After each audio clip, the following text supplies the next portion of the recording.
You know when your customers are shopping at your business and they pick up a product? The customer holds it, feels it, and shows it to their friend. Then they look at the price tag. Oh my, I need to look at something else. The customer picks up a second item and loves the way it looks. They've heard of this product, but haven't yet seen it in person. I've got to have this. You're happy the customer chose to buy a product, but you're equally frustrated that they didn't buy both items. I want them both. The Consumer Experience Lab at Barbera Solutions designs behavioral strategies that target the consumer's decision-making process. BarberaSolutions.com. Because the opposite of rational is not irrational. BARBERA Solutions.com. Why is the shopping cart always in the top right of the screen? How do companies predict my purchases? Why do prices end in 9? Why do fast food companies use red and yellow in their logos? Why do restaurants always have one expensive menu item? Researchers, marketers, and very curious people seek the answers for how we make decisions and how we choose products. Clicksuasion finds the secrets that companies use and shares them with you. Why do I feel better when I bought the last remaining airline ticket? How do I make choices based on colors and fonts? Welcome to Clicksuasion. This is your host, Michael Barbera. We're here today with our guest, Zoe Chance. Zoe helps good people increase their influence so they can do better. Zoe teaches interpersonal influence at Yale, consults with Fortune 500 firms, and leading nonprofits and keynotes internationally. Zoe researches key sources of well-being like finding love, making healthy choices, and giving back to others.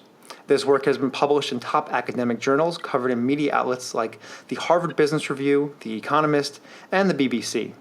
Google uses her behavioral economic framework to help people eat healthier by accident. I need some more of that. Prior to Yale, Zoe marketed Barbies with Mattel, earned a doctorate from Harvard, and acted on stage and film. Zoe, welcome to Clicksuasion. Thank you so much, Michael. Really happy to be here. So I'm going to go a little off topic. Tell me some of this. Tell me some background information with your stage and film experience.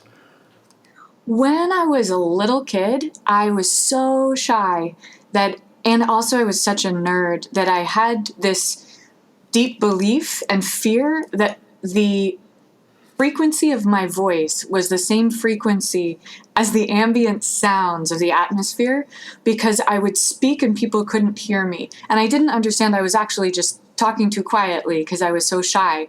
But in order to overcome my shyness, I started doing some theater, taking acting classes, going to camp, and then eventually doing stage and film. And even so through college and after, doing community and regional theater and doing some movies. And my high and low point was starring in a really, really, really embarrassing karate movie that ran for 5 years late night on Showtime. It's called Tiger Street, and thank God it is not available online.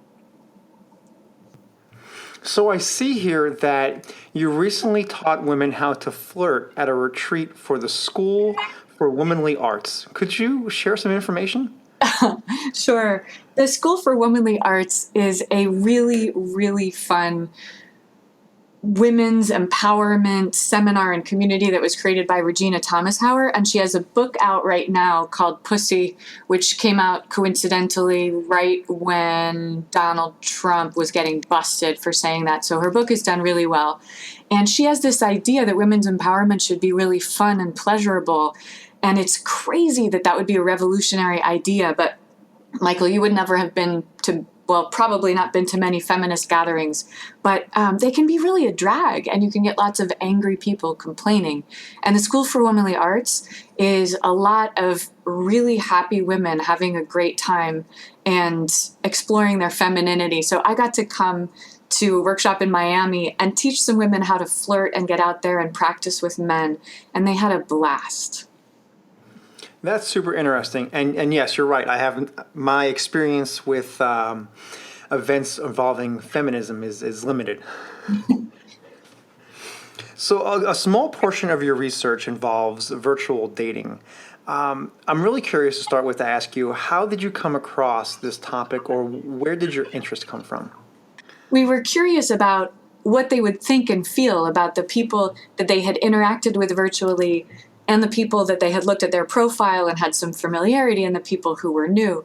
And what you all know already from reading the paper is that they liked the people better after having a sample of this virtual experience with them.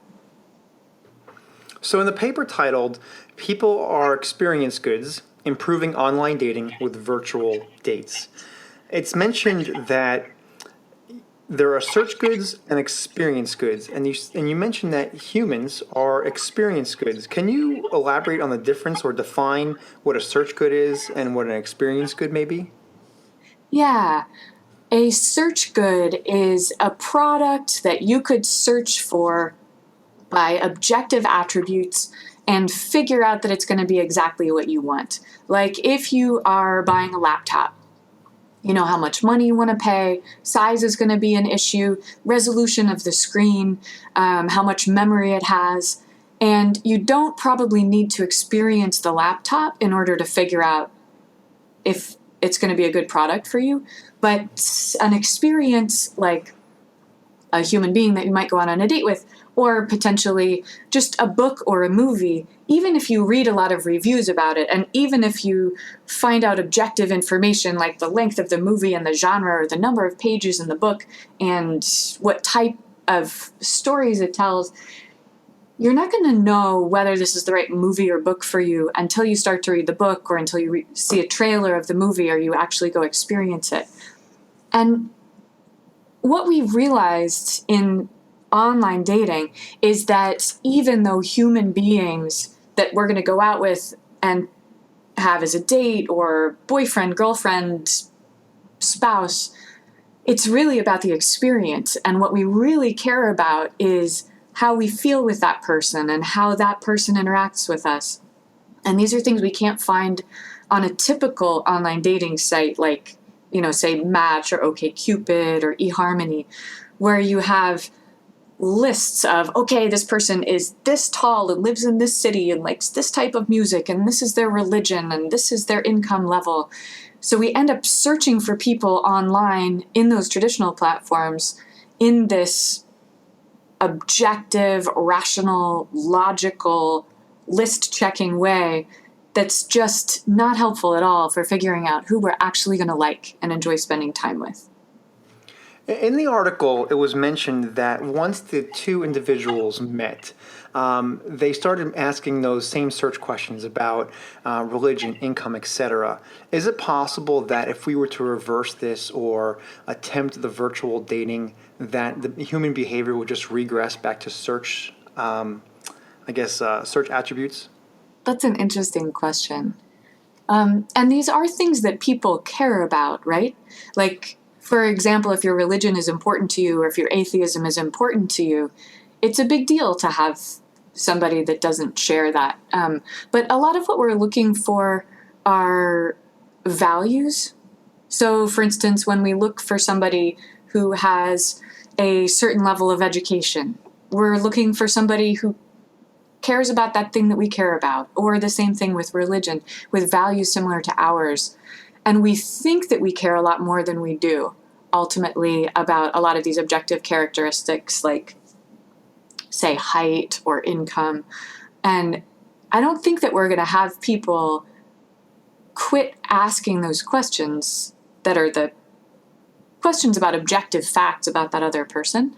But with the virtual dates and giving somebody a virtual experience, what you can help them do is just figure out how they're going to feel rather than just checking the box. And you're familiar with behavioral economics, and I think most of your listeners are familiar with behavioral economics as well, right?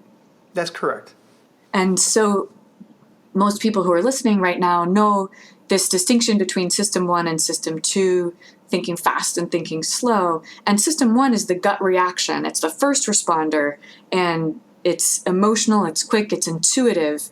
And this is what the experience allows us to discover is our gut reaction, the system 1 reaction to another person. And the search process and the search attributes, that's a system 2 process. So that's the slow, deliberate, analytical, logical, rational. Here's what the perfect guy or perfect girl looks like on paper. But then we're trying to use system 2 process to predict a System 1 experience, and that's where it breaks down. To your memory, when you were recruiting participants, was one gender more willing to participate in the research than another gender? My understanding, and I don't know if there's empirical research on this, but my experience and other people I've talked to is that women are always more interested. And why is that? Really good question. My guess is that women care more ultimately about dating and about their partners than men do. And I'm sure I've just lost half of your listeners. But the women who are listening right now, when we get together with our closest girlfriends, relationships are such a big part of what we talk about, right? And when women and men evaluate their overall life satisfaction, I think relationships are at the top for everybody in general. And, it's going to come in and out different parts of your life. But women are ones who place a lot more of their focus, of their time and their attention on dating and marriage. And Disney princesses lead us to believe that to ultimately be happy, all we need to do is find Prince Charming, right? Maybe all we need to do is go into a coma and Prince Charming is going to appear. But my understanding, which could be wrong because I'm a woman, is that men don't spend as much time and attention focused on dating and finding the perfect partner as women do. Well, I'm self-described as a System 2 thinker, but I'm still a male, and I think majority of males, including myself, really rely on System 1. We all do. But tell me about that. When you say that, what does that mean? Well, we're quick. We know I'm going to be making a lot of assumptions here. So we're quick. We know what we want. Although we may have an objective thought process, we always still know how we want to get there or what course of action we may want to take, or at least we've narrowed it down to several different courses of action. If that makes any sense. Yeah, keep going. Give us some juicy details. Well, okay, give me a topic, and maybe I can use an analogy. About dating. Say, Okay. Real life dating or online dating, either way. Okay, this is going to be a little challenging for me because I'm a few moons removed from the dating scene. So let's see what I could work up. Okay, so if two individuals were to meet, say one of the individuals is a male, well, obviously we're probably going to use, if we meet, probably using System 1 to make assumptions about that person by visual traits, hair color, makeup style, clothing, what they drive, are they tardy? So you're making a lot of assumptions using System 1. It's not too much objective thinking. But also at the same time, you may be thinking, well, okay, they could be a little late because of this, or they may have chose that outfit because of this. But you still narrowed it down to maybe 2 or 3 different possible scenarios instead of leaving it open to say, well, I don't know. That's really interesting. And I think online dating, when it first started, served men much better than it served women. And I'm thinking specifically of the Grindr app for gay men. Because this was the pre-Tinder, and I don't know if all your listeners are familiar with Grindr, but this was the predecessor of Tinder for guys, and you see a picture, and you can find a guy in your immediate vicinity, and it was the most successful online dating site or app that had ever been at this point, and I guess must have been the early 2000s, and that was what led to Tinder, which gave everybody, men and women, a quick, easy System 1 way of finding a partner. And now same-sex couples, heterosexual couples, every flavor of the rainbow, Tinder and apps like that are working much better, and they're much more successful than the traditional sites that I was talking about, where you have these lists to go through, where you're crossing out, finding deal breakers. When you just get to swipe right or swipe left, it's a real System 1 reaction, right? Like hot, hot, hot, not, right? Or not, hot. And I think that women as well as men are really enjoying that. They're having fun, and they're also being more successful at actually getting together with people and experiencing them. That's super interesting. Are you aware of any organizations that have used your virtual dating research in practice? I get a lot of questions from online dating kinds of sites.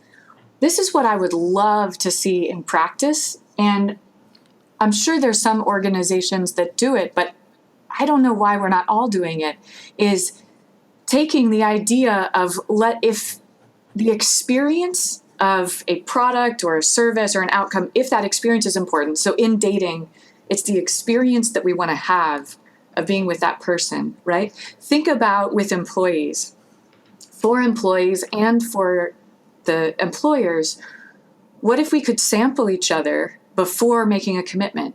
To me, it's completely insane that we make one of the biggest decisions of our lives without having any of this experience with each other.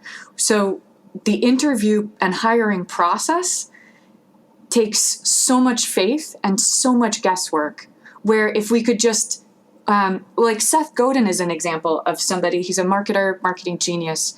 And when he's thinking of hiring somebody, he hires them for a consulting project so they can sample each other. And he pays them for the consulting project, see how it goes. And that's like having a mini experience of working for Seth Godin, right? So we could create these mini experiences of working for and with each other before we would then say, just based on a couple of conversations and a resume, yes, I'm going to quit my job. I'm going to move across the country. I'm going to uproot my family, take my kids out of school, and just on a hope and a prayer, believe that this is going to be a great job before we actually experience it. So that would be my ideal dream come true, taking the virtual dating nuggets of what did we find is that having the experience of something really, really helps before you make a decision or a commitment. And if we could have the experience of working together, I would be super happy. Well, do you feel that just human emotion, maybe on love or feeling similar to, would void out System 2 thinking? Well, people do a lot of crazy things when they're falling in love, right? And all of us know people or have been people, I'm both, who have fallen in love with people that really weren't in some pretty objective sense good for us. Because, for example, we weren't actually happy to be with them, didn't feel great about ourselves, and somehow that person had some attractiveness for us. And yes, our hormones just totally short-circuited all of our rational thinking. Have you ever had that experience as a System 2 guy? No, never. Absolutely not. Of course. Of course. I could think of a handful of times throughout my entire life where I was in love or thought I was in love and made an irrational choice. I'm guilty of probably some things I've researched myself. Yeah. I'm as human as a human. Of course. And I think a lot of the situations in which this happens in business contexts, where you get that emotional brain fry and end up making decisions that we later regret, a lot of that is around scarcity, because scarcity is the System 1 experience that is a threat. And we get this amygdala hijack, and we're reacting with fear and saying, I must have that thing that you're telling me there's a limited time or there's a limited quantity or it's exclusive.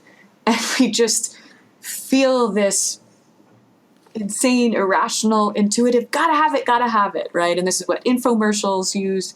And this is why crazy kinds of products get popular. Like, have you ever heard of Kopi Luwak coffee? It's the most expensive coffee in the world. I don't believe I have. And now that I'm going to tell you what it is, you're probably never going to drink it. It's $100 a pound, and it comes from Indonesia. And Kopi Luwak coffee is coffee that has passed through the digestive tract of a civet cat and come out on the other side after the cat ate it. What? I probably would have tried it before you mentioned that part. Right. And if you tried it before, I'm sure you'd like it. And people who like this coffee, they say, oh, it's so smooth. And the civet cats have such discriminating taste. They only eat the best, ripest, most perfect berries. And somehow it magically comes through their digestive tract, turned into poop, roasted into coffee. I fall for all of this stuff that I study. So I was curious about Kopi Luwak coffee. I tried it, tasted like regular coffee, but it's really just the idea of exclusivity that makes us feel like, we got to have it.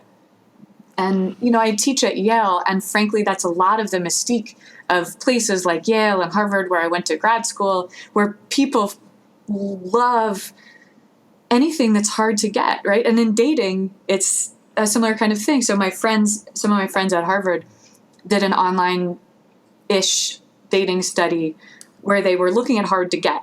And they had some women sign up to participate, undergrad women, they sign up to participate in the study. And they say, great, send us your Facebook profile, and we're going to share your profile with 3 guys. And then you'll come into the lab, we'll show you their profiles, and you'll tell us what you think of them, and we'll show you what they thought of you. So the women come into the lab, and the researchers give them 3 profiles. And of course, because it's research, that profiles are fake and they're randomized. And in psychology, you're allowed to use a lot of deception that we're not in business schools. So profiles are fake. And what they tell the women is, okay, here's the first guy. Read through his profile. See what you think. This guy likes you. And then with the second one, they say, check out this guy. Read through his profile. See what you think. He likes you a lot. And here's the third guy. Read through his profile. See what you think. And he's not really sure what he feels about you. And so you may guess they read through the profiles, and the first guy is fine. The second guy, they like him even more. They're like, I like people who like me. And then what do you think they think about the third guy? If he's not sure about his feelings. I don't know. So rationally, they should be less interested, right? They should be interested in the guy that's really interested. But what happens is he's playing hard to get. And this is this scarcity brain fry thing. And the women are like, oh my God, I love guy number 3. It's funny you mention that, because last night I was at a New Kids on the Block concert. Don't judge me. And I totally did. And I'm just sitting there and I'm observing the human behavior that is happening. And I'm probably one of 10 males in the entire arena. And there are some females, my age and older, that were losing their minds. There would be times when some of the members of the band would be close to the audience, and females my age and older would attempt to climb on the stage, and they have to be held back by security. Wow. So it's interesting. And as I'm sitting there, I'm making notes on my Evernote that I want to research this. I want to see why this behavior is happening, when logically or rationally we know we're not going to climb on that stage and marry the person that's singing. It's just not going to happen. So it's really interesting that you say that, and this happened last night. And it makes me think that maybe we should reframe loss aversion to love aversion. Oh, that's really funny. Yeah, what are those women thinking? I don't know. If I can get down there and ask them, I would. But yeah, and maybe some of it is attention seeking, but it seems like plenty of them would be just as excited, even if they're not on a stage and thousands of people watching them. I went to a Prince concert a while ago, and I was so excited. This was when I was in grad school. And it's a small venue in Vegas, but we were waiting for 2 hours for Prince to come out and start the concert. And we're all standing there, and the excitement is building and building and building for 2 hours. And Prince finally comes out, and I'm so excited. And I say to my friend, oh my God, I'm so excited. I think I'm going to faint, because my heart literally starts racing. And then the woman next to me, a stranger I've never seen before, she faints. She gets knocked out cold as soon as Prince walks out on stage, and they have to take her away on a stretcher. We're so excited by the ideal and the unattainable and massive success, and also all of these other people wanting that thing that we want, right? Absolutely, because we want what we can't have, and that goes right back to scarcity. Yeah. So we're talking with Zoe Chance. We're talking about virtual dating, love, scarcity, loss aversion, maybe even love aversion. We're going to take a quick break. We need to pay some bills. Are you tired of being confused and frustrated by your business books? Do you want to do your own business bookkeeping but don't know where to begin? I can help. My name is Crystal Wambeck and I am a certified bookkeeper. I'm the creator of the Simple Bookkeeping Program. This online, work at your own pace video course will take you from confused to confident when it comes to your business books. Log into accountingbycrystal.com and sign up today. Welcome back to Clicksuasion. This is your host, Michael Barbera. We're here today with Zoe Chance. We've been talking about virtual dating, scarcity, loss aversion, and love. Zoe, welcome back to the show. So I know that virtual dating and love is only a small portion of your research. How does virtual dating and love and this research tie into other behavioral economic research that you're currently doing, have done, or looking to do in the future? Thank you. I'll share first a little bit about something I'm excited to pursue in the virtual world, and then I'll share about a book that I'm working on and an invitation to the members of your audience if they would like to chat with me about what I'm working on now. The current project, this is just in discussion, and it's a dream that I hope is going to happen, but this is bringing virtual reality to the world of persuasion, especially giving people practice asking. And this is with a company called Aversion that is hopefully partnering with Yale Executive Education right now so that we can bring to our executive education participants the experience of virtually doing socially scary things before they actually go out and do them. I've been teaching for the past few years a class MBA elective and workshops for executives called Mastering Influence and Persuasion. And what I was really surprised to learn when I started teaching this class is how difficult it is for people to ask other people for help, for people to ask for resources, for people to ask for especially something like, say, a raise or a promotion, or even asking a stranger for a discount.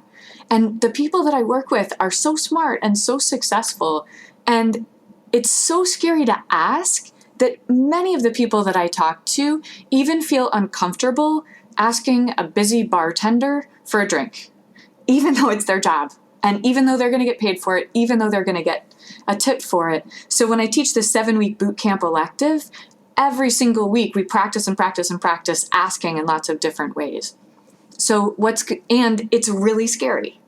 And what's going to be really cool, if this project moves forward, is to be able to practice asking with a virtual partner so that then it's much easier to ask with a real partner. And you can think about how great that would be with dating also, right? Especially for men who, if they're heterosexual, are expected to be the askers, expected to be the asker-outers. And there's a lot of pickup artist trainers that are doing a good job of helping guys get through that stage fright and the fear of rejection to go ask women out, and they just need to practice. So I would love to see virtual reality pickup artist training also to help guys through the initial step, and virtual reality asking training, uncomfortable conversation training. And the company Aversion is already helping people with virtual reality practice for uncomfortable conversations, which I think is great. So I'm going to put you on the spot. Can you give us a pickup line?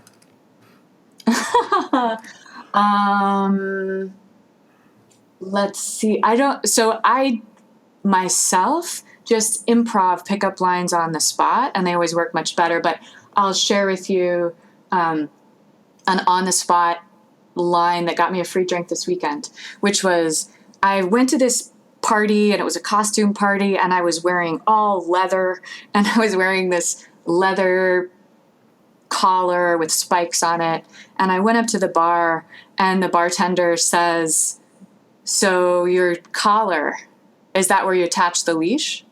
And I said, "Honey, I'm the one who holds the leash." And he gave me a free drink. quick thinking. That would get you a free drink. I'm sure I wouldn't be able to pull off or replicate that for myself, but it's a good tip for someone else. I think that canned pickup lines are rarely successful, and it's all in the repartee. I'm a big fan of improv and the idea of accept and add, or yes and. So whatever you get from somebody else, you accept it and then you add to that and toss it back. Making it semi-authentic, right? Making it personalized, customize it. I can't say that I don't do that with nearly everything. In the moment. Yeah, sorry. Yeah. Zoe, what else is next for you?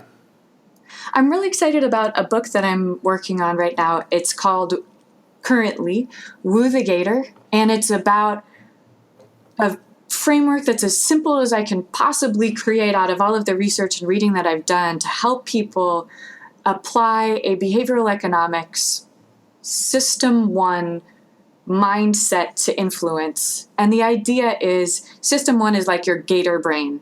It's primordial, it's reactive, it's instantaneous, and it's this inbuilt, like an alligator that we don't have any control over, but we can predict how it's going to react. And if we influence somebody's gator brain or their system 1 process to want to say yes to us, then we can go to the next stage of giving them the rational, logical arguments that can justify in a system 2 fashion the yes that they wanted to say. And just really briefly, because people may be curious, the framework is super simple to remember. It's how do you woo the gator? You give it something to eat, and the E stands for ease, and the A stands for attention, and the T stands for threats. So you make whatever it is you'd like to influence someone to do, make it as easy as possible, get their attention at the right time, in a moment of truth when they'll be most receptive, and handle threats wisely. So it might be that you're trying to diffuse any perception of yourself as a threat. So in a dating situation, if you're a guy approaching a woman, you don't want her to find you threatening. So there are things that you should do to help her feel comfortable. But the scarcity tactic would be the opposite example, where you're actually playing on threat to influence someone to make a decision. And go ahead.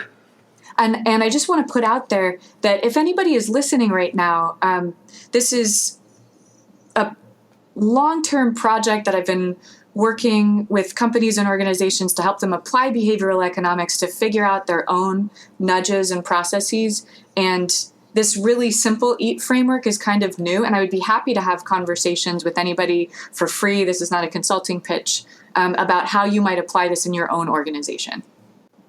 Someone might take you up on that. So when should we expect Woovigator to be available? It will be a year or so. A year or so. Okay. Why not sooner? Now we're impatient. I'm working really hard, but I'm slow. Zoe, it's been an absolute pleasure to have you on Clicksuasion. I really enjoyed it. I probably vouch for the listeners and say they probably enjoyed it too.